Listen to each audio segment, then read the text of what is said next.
Hello there everybody, Sabana92 aka Nightmare, and welcome to the first OVA of My Hero Academia Season 4. I'm not entirely sure how the hell I'm going to have to try to title this, but we'll see what I can do, because I've already done maybe a couple OVAs already. So, it's going to be kind of weird having to title this one. Anyway, last week we essentially, I guess technically we finished the 4th season of My Hero Academia with one hell of a finisher, as Endeavor has begun the path toward, I want to say, I'm not sure what's a more fitting word, like atonement or redemption, like, I don't know. He started on the path, which, good. Also, a buddy of mine kind of told me that if All Might was the symbol of peace, would that not make Endeavor the flame of hope? Or the fire of hope? And I'm like, you know what, that's not that bad. That's not a bad title, you know? It would technically be his own title rather than having to still trying to basically be All Might. He would be his own number one. You know what I mean? Oh, one thing that was a few people have already brought up. Yeah, in my final analysis, my final hour-long analysis of the whole season, I forgot one specific moment. Like a total idiot, I forgot to mention the whole deal with the return of Inasa, Kami, and Bakugo and Todoroki taking on a bunch of children. As well as the discussion, I think it was called the Quirk Singularity Doomsday Theory, I think that's what it was. I'm getting that wrong. I forgot to go over that. Yeah, everything about that was actually pretty damn good. I mean, we finally learned what Kami's actual quirk is, which is a glamour, which, now that I think about it, shit, it's no wonder that Toga was able to blend in quite so effectively. They're both very, very similar quirks. Just one is slightly more sanitary. I imagine her body has to have some sort of, like, immune system that's completely immune to blood-related diseases, because she gotta take a lot of blood. That's that's dark. But it really showcased how much of a planner that Bakugo is becoming, like showing that he's really smart, and that it was mostly his idea to kind of like, hey, we gotta wow these kids. They're literally kids, so we gotta make ourselves look cool to finally get them to work on for us. Like, that sort of deal, which was actually pretty clever. Very clever indeed. Also, I'm still astounded by the level and number of quirks that this show has been able to create. Like, a lot of the kids had some very interesting quirks. The hula hoop, I'm not entirely sure. I'm guessing that one kid was able to summon a gigantic freaking hammer. And, there was, like, one girl that used, like, flowers. But everything about that was actually pretty good. I still feel bad for the teacher, though. I still feel bad for that teacher. Oh, dear. Anyway, I feel bad that I forgot to go over that. Now, I believe... I can't remember when this is supposed to take place, these OVAs. Oh, right. This is supposed to be, yeah, this is supposed to be before the provisional hero licensing exam. So this is pretty far back. This is actually pretty darn far back. So, color me intrigued. But also, one more thing that I want to talk about with the whole Kami and the return of Inasa. Seeing Inasa's development, where he recognizes that Todoroki is basically not his father, but also somehow kind of recognizing that Endeavor is actually starting to change. The man that he hated is trying to put forth the effort to change, even if there was a silly as hell moment where he punched himself. That was still the silliest shit I've ever seen. But Inasa being able to move past his anger to recognize effort, that was pretty damn good. Also, let's be fair, just Inasa being back made me happy. You know? He's such an eccentric dude with a cool costume and a really cool quirk, too. Like, I'm just very happy that he was able to return, you know? Anyway. Let's finish this season. Oh, interesting. There's actually... Okay, I wasn't imagining things. There actually was no preview for next episode. Well, then again, they are OVA, so I guess that actually makes sense. Alright. Well, Let's see. So this episode, they begun their training before the provisional hero licensing exam. Their focus, going inside a collapsed mall to find a person that needs to be saved, which is basically a training dummy, but we're treating it as if it's an actual person. Splitting up into 3 groups: Kaminari, Bakugo, Kirishima as one group, Momo and Ida as one, and Izuku, Tsuyu, and Uraraka as the third. Not actually. Oh yeah, and Todoroki and Tokoyami as their own group as well. Not a bad combination. Each one kind of covering their weaknesses, actually, yeah, and showing that they are actually quite balanced altogether. Also, let's be fair, I'm pretty sure Kaminari and Kirishima are the only people that Bakugo was willing to work with.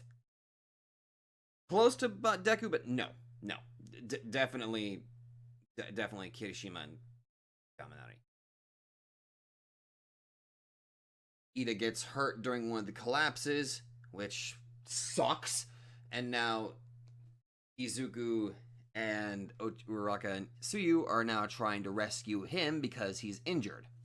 While Todoroki and Tokoyami are having some issues with Dark... Well, they had issues with Dark Shadow until Kaminari, Kirishima, and Bakugo came in and restored the power.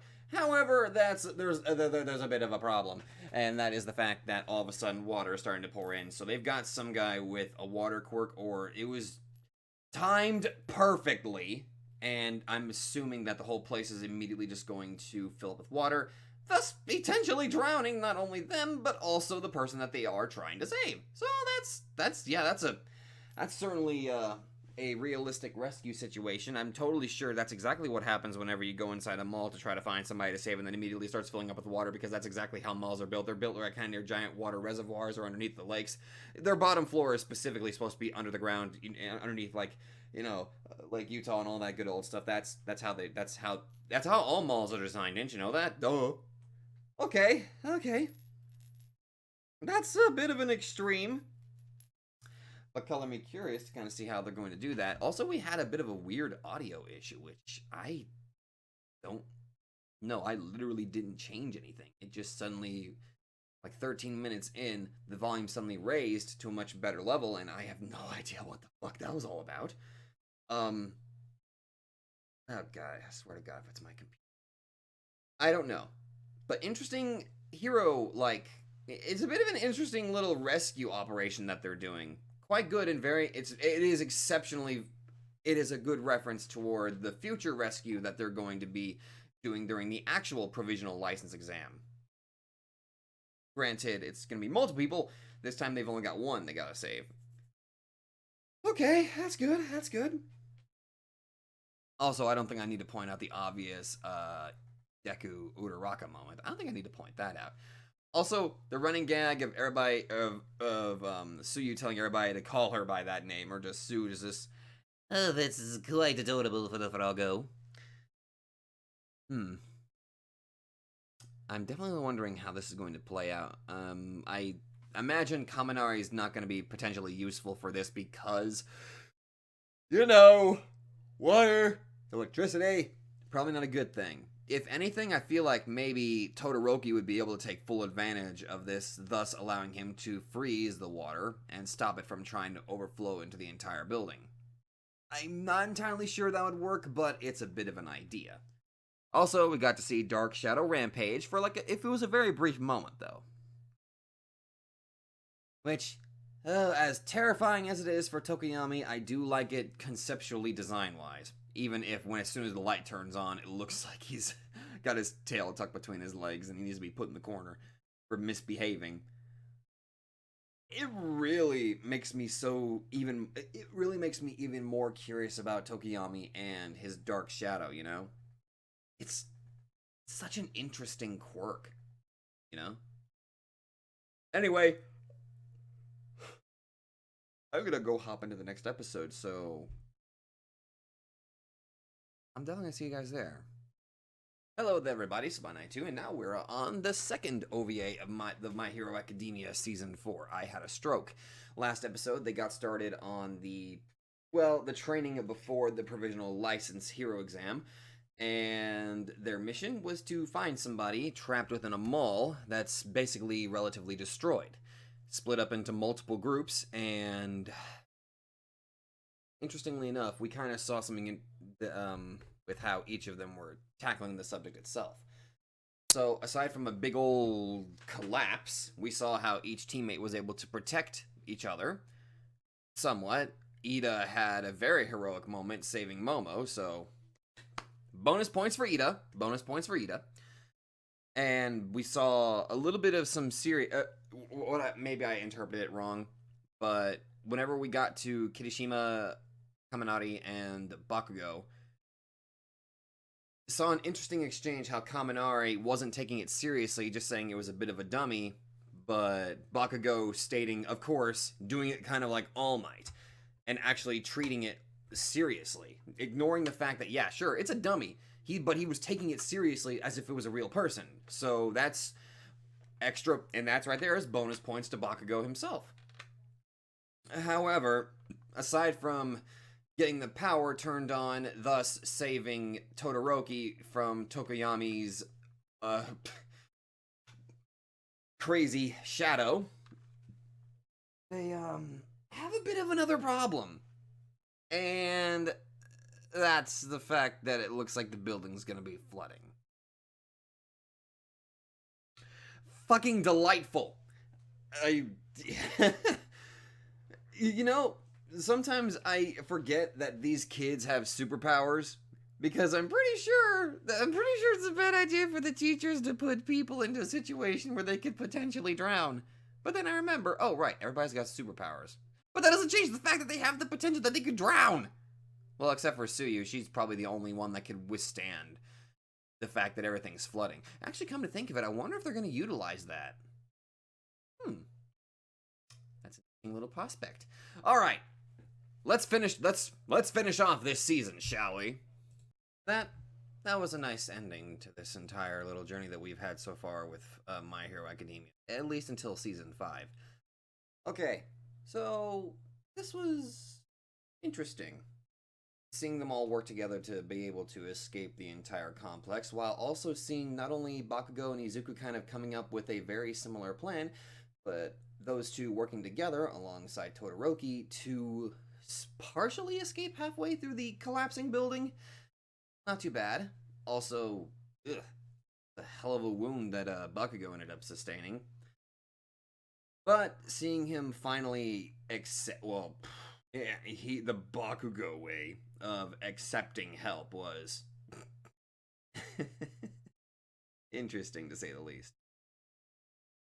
Which kind of, the interesting thing about talking about Bakugo is it kind of makes me wonder how his voice actor is like. Like, he has a habit of yelling a lot. Doesn't that hurt his throat or something?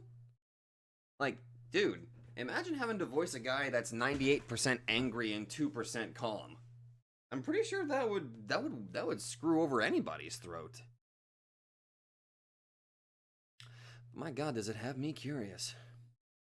I vaguely remember somebody telling me the name of Bakugo's voice actor, and I think it was around the time that somebody told me that Bakugo shares the same voice, or as Zack or Isaac from Angels of Death. The same voice actor, apparently. Which, yeah, I can hear it. I can recognize it, and I can hear it now. As soon as I was told that, I kind of went back and I went to rewatch it, and I'm like, oh shit, I do recognize that voice. But anyway, this was calm. This was nice. I mean, I think I've already done a good job. I think I did a decent job describing my feelings concerning the entirety of season 4 and what I look forward to in season 5. Which, actually, I guess I probably could go ahead and go over a couple of things that I've been trying to think about concerning season 5. So, okay. Off the top of my head, like, this season has really showed, like, the development of the League of Villains. So I'm hoping Because I really do want to. I mean, don't get me wrong. I legitimately enjoy the characters that we've been getting with the main cast and all that, with all the good guys and all that stuff. But is it so much to ask to kind of have maybe some more time dedicated to the villains? Like, I don't know. I mean, there's a few things like this season did make me like Twice a little bit more, and I kind of want to see more about him. We barely got to see anything concerning Dobby. I mean, hell, I think aside from them hijacking and taking away Overhaul's arms, we haven't really seen too much of Dobby except for whenever he released the high ends Nomu. Like, I don't know. I want to learn more about who Dobby is. And with the way that this ending theme that played out, where we got to see a picture of Toga seemingly being happy with some other classmates, I want to learn a little bit more about what school, like what her background is, like what school she came from.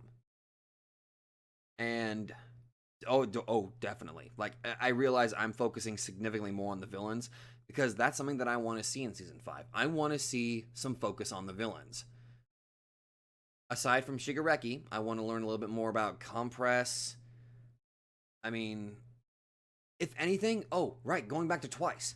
I kind of want to see like his dilemma cuz we know he blames himself for what happened to Big Sis Mag, to what happened to Magni. So I'm wondering if we can possibly get some sort of like development where he tries, like, I don't know, he tries some way to make up for what happened to Big Sis Man, even though he really doesn't need to. Like, he's already earned the trust of his fellow villains, and part of me wants to believe that Shigaraki does not blame him for Magni's death. I mean, for crying out loud, I'm always going to go back to this, but that scene where he took that hand off of his face, that was a true sign of trust between him and his comrades. Because that's what they are. These villains are Shigaraki's comrades. Like, I'm pretty sure in the beginning it kind of felt like I don't know, maybe they were kind of like tools, but this time it's like Shigaraki is legitimately coming to the point where he's depending on all of these guys. And again, I referenced the beginning of the series, not the beginning of the series, beginning of the season, where as soon as he realizes the danger with Magni being murdered, he's immediately just like, no, Compress, don't! Trying to get Compress to stop attacking. Which obviously I didn't, because the urgency in his voice too. Like, I'm so used to the graspy kind of voice that he's got. Kind of a low kind of one. But the sudden the tonal shift. Like, he's really come to care about these guys. So, I don't know. I want to learn a little bit more about all of them. Also, the fact that Kurogiri got captured by the heroes, I kind of want to learn a little bit more about him too. So, obviously, I pretty much want to learn more about the League of Villains. I want to learn more about Twice. I want to learn more about Toga, Compress, Kurogiri. Hell, give me some screen time with Shigaraki. Let's have an episode dedicated to him and maybe his past. Learn more about what happened to him. What led him to meeting All for One. I want to learn this. There's so many things I want to know about. Another thing that I want to see. We got a glimpse of it. The glimpse of Endeavor's development into becoming a better person. I want to see more of his atonement. I want him to, like, it's pretty, he's officially stepped up to be, like, a new symbol. He's taken that step, and he's instilling hope into everybody. I want to see him do more. I want to see him actually try to improve even more. We got a glimpse of him, like, stepping down the right path. Like, I still get chills rewatching his, plus ultra prominence burn, the music and everything, and just his dialogue about how he saw the Heian Nomu as his past self, and how he just burned it away so that way he could step forward and try to make amends. At least that's how I interpreted that entire thing. I want to see more of that. Sure, Endeavor's god awful. But damn it, I want to see him become better. And he took that first step. So I want to learn more about the villains. We got a glimpse that Deku's improved again to where he, with effort, he can withstand 20% of One for All. I want to see him improve on that. Maybe I want to see a little bit more of Gentle and La Brava. I really hope that they come back. Maybe some sort of news about Stain or something like that. I would like to see him again. I do miss him.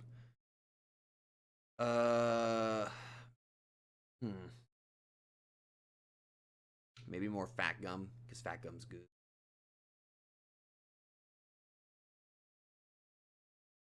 Maybe more Deku and Aoyama moments together as well. Oh! Another thing that I do want to see. I want to see more moments of Deku and Bakugo teaming up and actually working together. I want to see them actually try to work together infinitely more. Actively act now that they're in the rival territory now. So the two can now work off of each other and improve one another. I would like to see a few instances of that. If at all possible, maybe some updates on Aries' condition, maybe?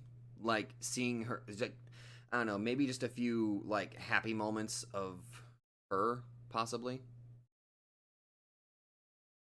And,